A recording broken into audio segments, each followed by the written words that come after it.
Hello, disciples. This is your General Minister and President, Terri Hord Owens. It's been a few weeks since we've chatted, and I wanted to give you an update on where I've been over the last couple of months. In April, the General Board of the Christian Church, Disciples of Christ, met for the first time in person since February 2020. We met in Cincinnati, Ohio, and deliberated and discussed and approved important matters of business to go before the General Assembly, which will meet for the first time in 4 years in Louisville, Kentucky, July 29 through August 1st. Oh, I'm looking forward to seeing you all there, and I hope that you'll be able to join us as we gather together to worship, learn, discern, and fellowship together for the first time in 4 years. Immediately after General Board, I was part of a Global Ministries delegation that went to Israel, Palestine. The delegation included leaders from the Disciples, the United Church of Christ, and the United Church of Canada. We visited churches and holy sites in the area, but we also visited with Christians and some of our Palestinian partners. I first visited Bethlehem in 1998 and was thrilled as any Christian is to visit the place where Jesus was born. On this trip, nearly 25 years later, I was struck by the erection of a huge wall that now separates Israeli citizens from Palestinians. All around, there are walls and separation. I hope that you'll take time to read the Compelled to Witness resolution that is before the General Assembly that provides a lot of background about what's currently happening in Israel-Palestine.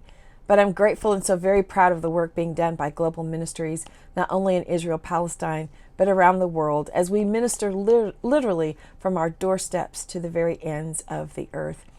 The National Council of Churches, of which I serve as the treasurer of the governing board, met in Washington, D.C. for its annual meeting with our friends at National City Christian Church. The Reverend Stephanie Kendall, the new pastor there, welcomed us, and we celebrated the beginning of a 2-year celebration marching towards the 75th anniversary of the National Council of Churches.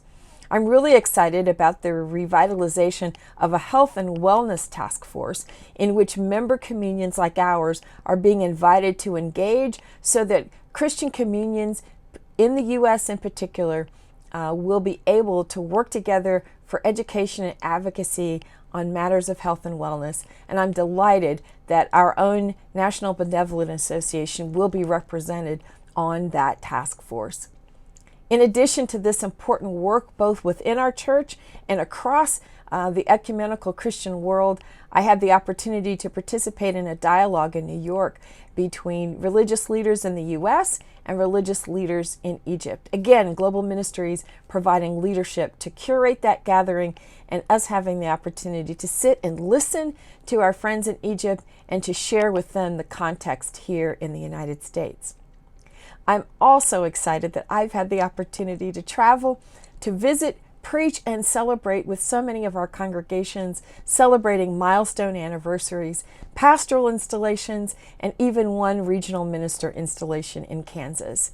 That regional minister installation was the 11th regional minister that I have had the privilege of helping to install in my 6 years as general minister and president. There's so much happening in the life of the church. I could go on, but I hope that you'll stay tuned to all of our social media channels as we continue to update you about what's happening in the life of our church, have conversations with leaders across the life of our church.